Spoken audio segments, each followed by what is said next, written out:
All right, guys, we're going to rock and roll on the talk show here shortly. I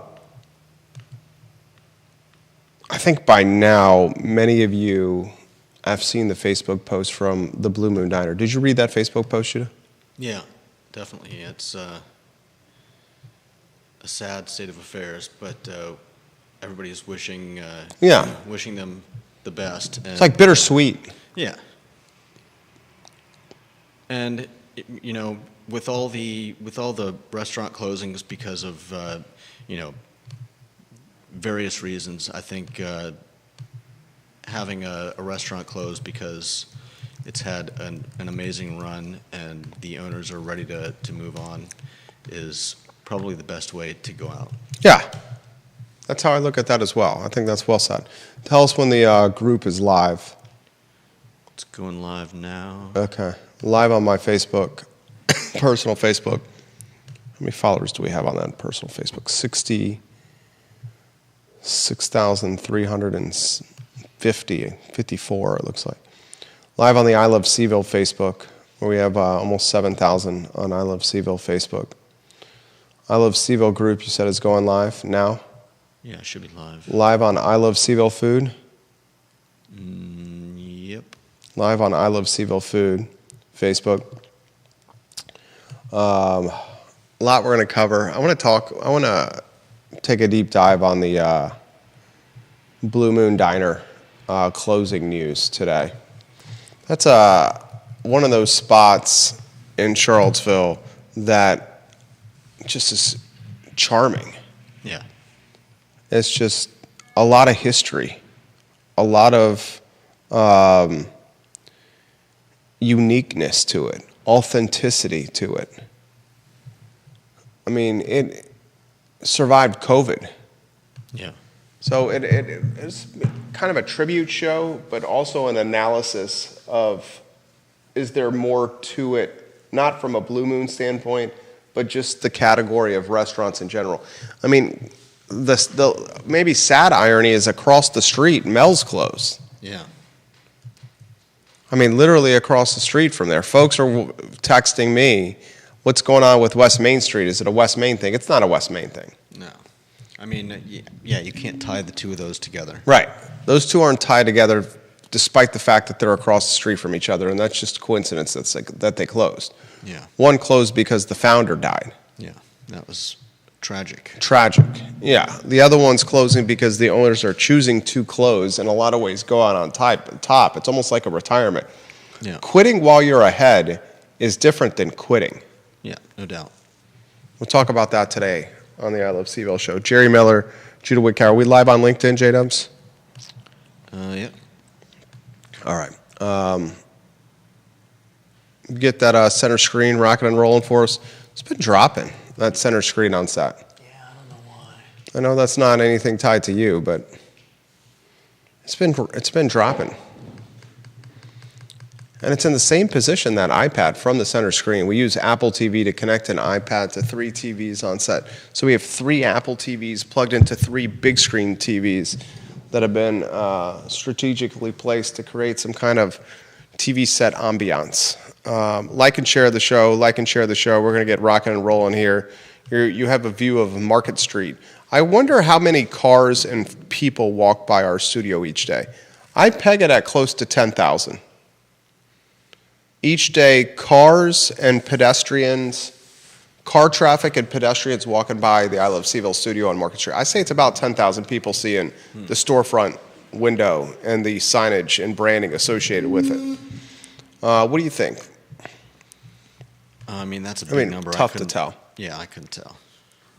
All right, we can rock and roll when you're ready. Quiet on the set.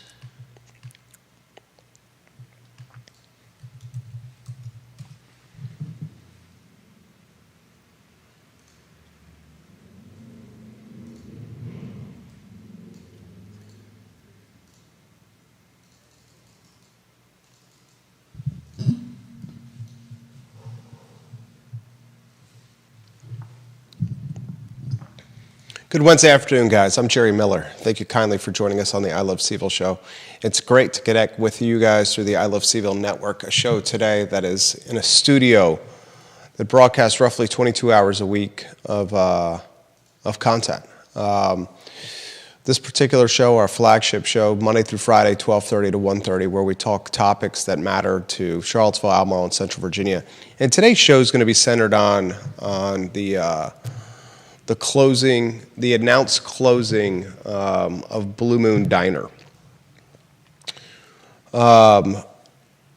Since 2006, Blue Moon Diner, when it reopened under the guidance of Rice and Laura, has been institutional in the, not just food and beverage, but institutional in the community and the stories that are birthed from our community. Definitely. Whether it's, brunch on a weekend with your family, your spouse, your partner, your friends, whether it's a shift change and someone enjoying a meal following a shift, whether it's live music, Claw, the Charlottesville Derby Dames. It's just been part of the fabric that is Charlottesville. Mm-hmm. You see students dining there.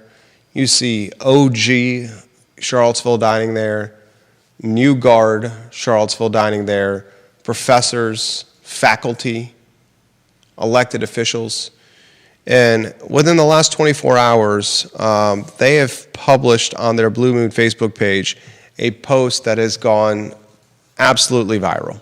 And it speaks to the popularity of the brand Blue Moon Diner. So on today's program, we want to pay tribute to what is an institutional brand and ask the question, what does this mean, the closing of something so iconic to the category, and what does it mean to Central Virginia, Charlottesville, and Albemarle County? We'll thank Charlottesville Business Brokers for being a part of the show. We broker a lot of business transactions. We're in the process of working 3 as we speak. Online at charlottesvillebusinessbrokers.com. If you're looking to buy or sell a business, let us know. Charlottesville Business Brokers. We'll also highlight Johnny Ornalis and Mexicali Restaurant, partners of the program. Johnny Ornalis and Mexicali on West Main Street, 50 parking spots on site. I mean, Mexicali's doing it right. It's a street art museum, it's a cocktail bar, it's a music venue, it's Latin fusion with its cuisine. Heck, it's got a playground on site for kids to enjoy. Yeah, no doubt. The old World Beer Spot. If you haven't had Mexicali, you're missing one of the best restaurants out there. Yeah. Seriously, guys. And they recently added some new items to their specials menu. New items on the specials menu. Yeah. They all look amazing. Is that Judah Wickhauer on camera or the voice of God? This is the voice of God. Let's go to Judah Wickhauer on camera, the Elmer's glue of the network. You know what? The coffee is so good at Blue Moon Diner. Mm-hmm. Everything is good. What's your go-to dish? Anything brunch. I personally love the huevos blue muñoz. That's my go-to. I don't know if I've ever tried anything else. I've had that. That's fantastic. Yeah, no doubt. That's fantastic. So, where do you want to begin with this? First, I want to say this. Quitting when you're ahead is not the same as quitting. Right. So all the folks, I understand the reaction of being gut punched and devastated, and that's because folks are loyal and have an affinity for the brand, love the experience, love the food, love the cheers nature of Blue Moon Diner. Mm-hmm. Everyone knows your name. It's comfortable. Yeah. But quitting while you're ahead is not the same as quitting. Right, especially after 18 successful years. When an athlete retires from sports at the top of their game, that is very different than retiring from sports when your body is broken down and you cannot perform at the level that we've grown accustomed to seeing an athlete perform at. Yeah. There's a big difference. And Rice and Laura at Blue Moon Diner are quitting while they are ahead instead of quitting because they were forced to do so. Yeah. We've seen many restaurants hang around in this Charlottesville, greater Charlottesville area that perhaps had no business remaining open, staying open. That's not the case for Blue Moon Diner. Right. So I want to first say congratulations on an incredible 18-plus year run. I want to say thank you to Laura and Rice for creating a diner that I've had memories with our kids, my wife, my in-laws, my parents, a place where I've enjoyed as a single man, as an engaged man, as a married man, as a father. I mean, 18 years, that is a flip book. That's a generation. That is a generation right there. Yeah. And me personally, I have gone and enjoyed Blue Moon Diner as someone who was fresh out of college at UVA, someone that is 24 all the way to someone that is 42. And there are very few businesses, let alone restaurants, that can say they've had an 18-year run of success. Yeah. So let's first do the right thing and say, wow. Congratulations. Congratulations. And thank you. And thank you for years of good service and good food and, just a great place to go and enjoy company. Good afternoon, Kevin Yancey and Bill McChesney. Good afternoon to the viewers and listeners that are watching the program. Roger Voisinay, we love you, Roger V. Good afternoon to everyone watching the program. Thank you. Well said, Judah. Thank you for creating this diner. And I also want to highlight this. I don't know if they created it. They reopened it. Yeah. They reopened it. Yeah. Right. I also thank you for being good stewards of the community. Yeah. I also want to say this, that quitting while you're ahead is not the same as quitting, and quitting to go do something else that's a following of passion is commendable. And that's what they're doing here. Yeah. Now, a very natural question is, what does this mean for Charlottesville? What does this mean for the industry? What does this mean for restaurants? I've had multiple people send me DMs or text messages and say, hey, across the street, Mel's closed. That was iconic. Is this something that you can tie to West Main, to Midtown? And I immediately said, absolutely not. Yeah. You have Continental Divide in Midtown. You have Maya Restaurant in Midtown. Smyrna. You have Smyrna. You have Mexicali Yeah. in Midtown. But I initially started with Maya. I initially started with Continental Divide. You could throw Public in there Yeah. 100%. because these are becoming icons. Now you've got Black Cow Chop House. Black Cow Chop House is another one. You make it a very legitimate argument that the stretch of restaurants in Midtown on West Main Street are the pinnacle of food and beverage in the city of Charlottesville. Yeah. You make that same argument for the downtown mall. The 8 blocks that is the downtown mall. But I would challenge any viewer and listener watching this talk show to find me 8 blocks that can match this level of artisanry? Craftsmanship, culinary craftsmanship. Yeah. You go. Orzo Kitchen and Wine Bar, iconic. Thank you for bringing that up. Orzo Kitchen and Wine Bar is an icon. Yeah. Peter Castiglione's Maya Restaurant, an icon. No doubt. There's few restaurateurs that also own the real estate their restaurant is housed in. Peter Castiglione owns Maya Restaurant, the real estate and the business. Yeah. Continental Divide, icon. Those are 3 right there on West Main Street Yeah. that have been around over a generation. You got what Johnny and River doing at Mexicali. Daniel Kaufman at Public. Public's become an icon. Yeah. Viewer and listeners, some of you guys know this. We're an advertising agency. One of our businesses, we help businesses build their brands. Prior to it being Public Fish and Oyster, Daniel Kaufman's, it was, do you remember, Judah, what was in there? I mean, you better. We built the brand. Yeah. What was the red spot? Is that what it's called? We literally did the logo and built the website. Yeah, it was a giant. One meatball place. Oh yeah. The logo was a giant red spot. That was the first. It was a thing I thought. meatball. It was a giant red circle. It's symbolic of a meatball. Prior to it being Daniel Kaufman's Public Fish and Oyster, a husband and wife who had tremendous success working for Paul Manning and PBM, the husband, he retired from his time with Mr. Manning and used the many dollars that he owned while working under Paul Manning in Gordonsville to follow a passion of his own and to create a clone of the meatball shop in Manhattan. And he dubbed it One Meatball Place. Mm-hmm. And he worked with Alan Kajin, the developer, and the late, great Gabe Silverman to build that restaurant, the current restaurant that is Public Fish and Oyster. Yeah. And at One Meatball Place, hell, this was when the business was still on South Street, when we were still above South Street Brewery. This was before we were in the professional center with Bill Nichman. Yeah. So, Judah, this was It was probably like 12 years ago. Yeah. 12 years ago, Richard comes into the office and says, I want you to help us create a meatball shop in Midtown.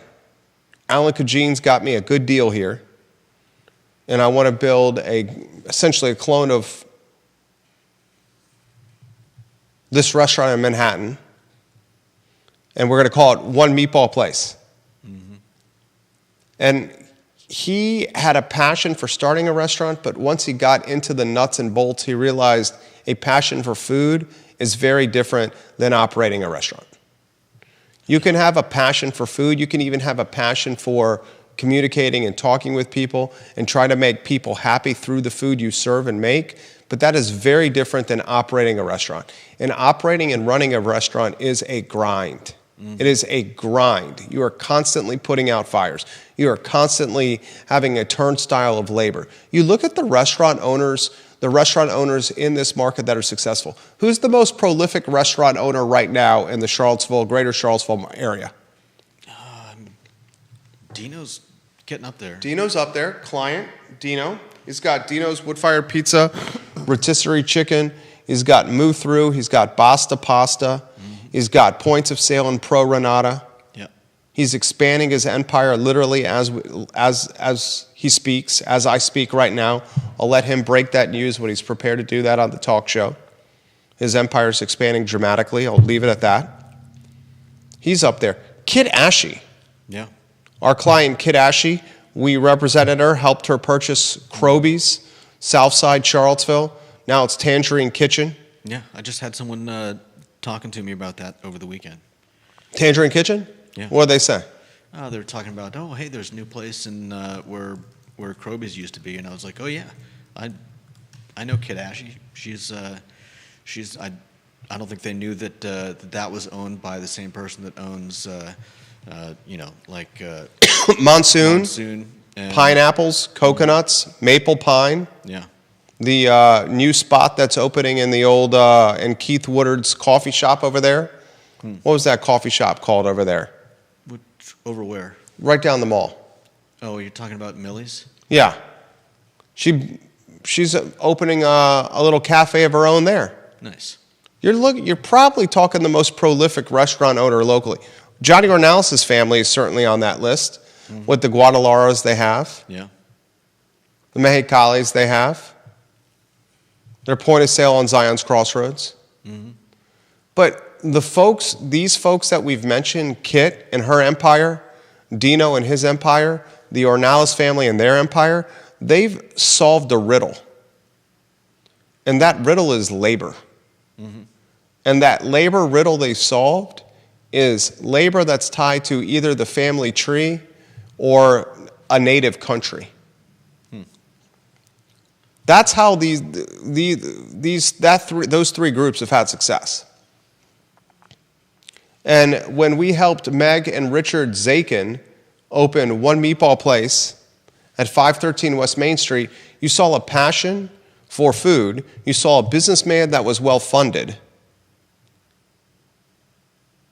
But you did not see an understanding of the grind that was owning a restaurant, running a restaurant. Yeah. And that's why it lasted about 13 months before Daniel Kaufman purchased the assets, took over the lease, and he gets it. Kaufman gets it. Mm-hmm. Interestingly, his bottle shop for sale across the street. He had 3 businesses all clustered, Black Cow Chop House, Public, and the bottle shop. Bottle shops for sale. Mm-hmm.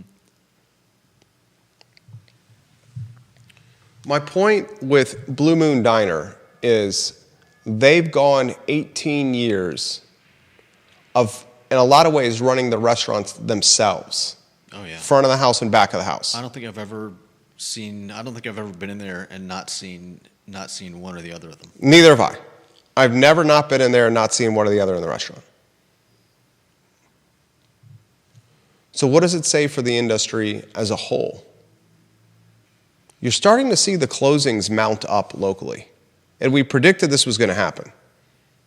We said this was going to happen in the beginning of the year. I mean, we're in the process of brokering 2 deals that should be closing in the next 30 days that are in this space. What does it say for the industry? I mean, we all know it's getting harder. We all know that the margins are razor thin to begin with, and with inflation still above our government's target number of 2%, those margins get thinner and thinner. This is what it says to me. It says to me that if the model is super heavy on labor, it's going to be challenging to sustain. And one thing Blue Moon did that surprised all of us, remember? When they had the order from your phone, QR code, ordering, digital menu, integrated earlier this year. Might have been even late last year. But that was a reflection of the times and labor being challenging. Mm-hmm. One of the businesses that we sold, helped broker Moe's with our client Derek Bond on Ivy Road. Mm-hmm. I've always admired the Moe's model. Yeah, no servers. You have one person working a bar and a register in a pickup window where customers pick up their food from the window and often bust the tables themselves. Yeah. It's really good food, priced fairly, served quickly, with daily specials that rotate in a simple menu. Yeah. And they do very good business. A business that is capable of handling the University of Virginia's catering requests for its various departments. A business that's got some bar business that caters to the sports fan, that caters to the lunch crew, the dinner crew, and the takeout crew. Yeah. I admire that model. Now, what's going to be in that location next? Is that a good location to run a restaurant? That's a question for the viewer, and that's a question for you. Is that a good location to run a restaurant, Blue Moon Diner? Yeah, I would think so. I mean, it's done well. It's obviously... Is it a good location to run a restaurant? I'm sincerely asking that question. It reopened in 2006 under Laura and Rice's leadership. Since 2006 until now, has that location improved as a location to run a restaurant? Has it stayed flat as a location to run a restaurant? Has it decreased in viability as a location to run a restaurant? I'm asking you that question sincerely. I want to have that conversation. I'm not really sure. think that You're a smart guy. With the recent rebuilding of that building, it's still a great place to have a restaurant. Okay. I'll throw it. Deep Throat, I was going to say the same thing there. What about parking? Parking is always an issue on West Main. It's never not going to be an issue on West Main. I'll ask you this question very straightforwardly. How long have you been in this community? I've been here since 2000, 24 years. How long have you been here? Full-time, 2002. You've been here 22 years. Yeah. But You were here before it reopened in 2006. Yeah. Has that location improved or slipped as a spot to run a restaurant? I think they used to have more parking, but I think overall it's improved. You say overall it's improved. I think so.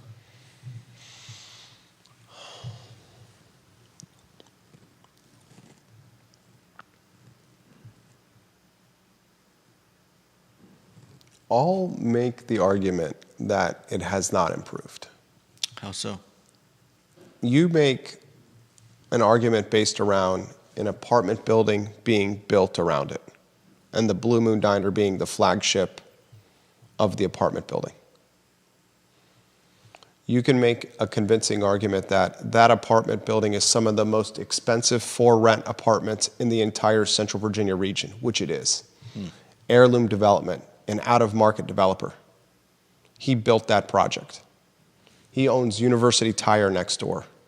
He's eventually going to develop University Tire. He just sold his position next to the Omni Hotel. The Livery Stable Artful Lodger building. Mm-hmm. He was going to build multifamily there, apartments there. He straight up told Sean Tubbs in an article published in the CVO Weekly that the new zoning ordinance and the inclusionary zoning requirements do not allow an apartment building to pencil out mathematically, financially at this location. I'm not doing that. I'm going to pivot to a hotel. Mm-hmm. And then when he sees the headwinds of building a hotel, whether it's labor, whether it's cost of goods, cost of materials, the political climate, he chooses to sell his position to, I believe, a Warrenton company, Warrenton, Virginia company, that is now going to put a boutique hotel in the shadows of the Omni. He's still got a position in it, albeit a minority position in the hotel. Yeah. He's got the ownership of that building, and the diner itself owns the real estate. And the real estate he's renting out on West Main Street is the creme de la creme when it comes to price point, price per square foot, what it costs to rent each month. And Judah's argument is a good one. You have a diner built around an apartment building, and that diner built around an apartment building has built-in customer base. If they can afford these monthly rents, then they can afford a plate of, what's your dish of choice? Huevos Blue Munoz. Then they can afford a dish of Huevos Blue Munoz. You've also got other successful restaurants all around it. Moriscos El Barco is also a good place. And that means that people know the area and know it as a good place to get food. And as we've said, I think one of the biggest problems is just the parking. I like the Hogwaller hash myself, the three eggs scrambled with bacon, sausage, ham, home fries, bell, and jalapeno peppers. I would say it's slipped as a viable spot to run a restaurant for this reason. I think the customer base in our community is a customer base that is not reflective of the commitment to loyalty that once existed when it reopened in 2006. I remember, I've been here 24 years.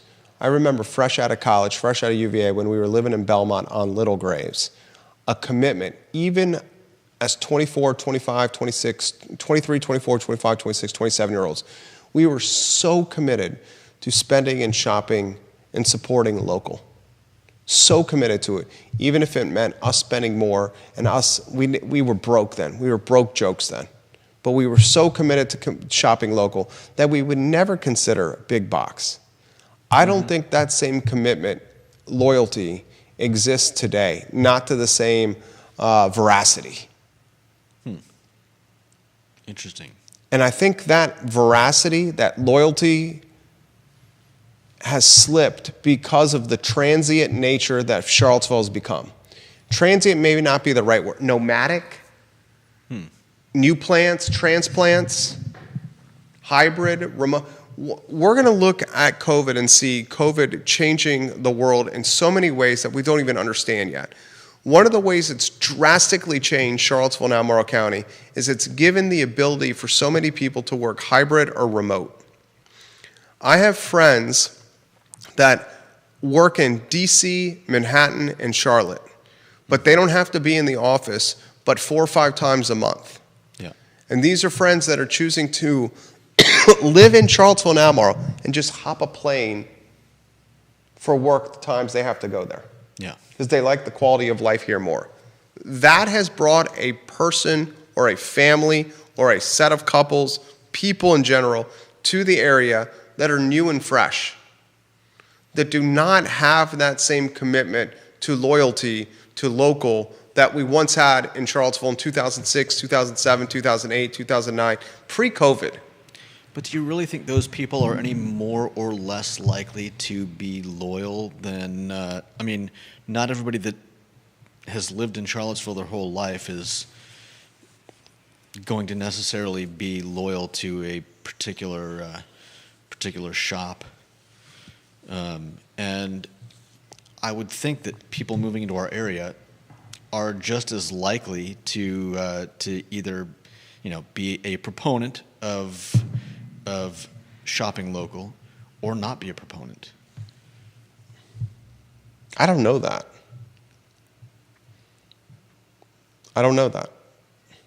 I would think the longer that you're invested in the community, the more committed you are to supporting the community. If you are new to the community and are a transplant to the community, that commitment to said community is not as strong because you're fresh to it. I think we have a first-time commenter watching the program, Laura Brooke Crandall. Is this your first comment you've made on the show, Laura? If that's the case, I appreciate you watching and listening to the show.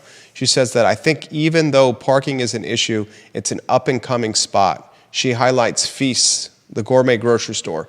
Aaron King, I hope you're watching the program. Every time Feast comes to mind, I mention friend of the program, Aaron King. She highlights the new hotels and the loyalty of locals and the increased tourism and traffic around there. It was interesting. In the Goodbye Post, Laura with Blue Moon Diner, did she reference the ABC store and the bus station and the train station? Let's see. Maybe that was in the Daily Progress article that I read today about this. It could have been in the article in the Daily Progress. She highlights that it's, in a lot of ways, Blue Moon Diner, the gateway to Charlottesville. I think it was in the Daily Progress article that was in there today. And she highlights the train station, the bus station, and the ABC store. And because of its proximity to the train station, the bus station, and the ABC store, it's in a lot of ways the gateway to Charlottesville for folks arriving to Seaville. Interesting. I found that fresh and an interesting take, like you said. Yeah. So I'm going to ask you this question, viewers and listeners. The next iteration of restaurant at that spot,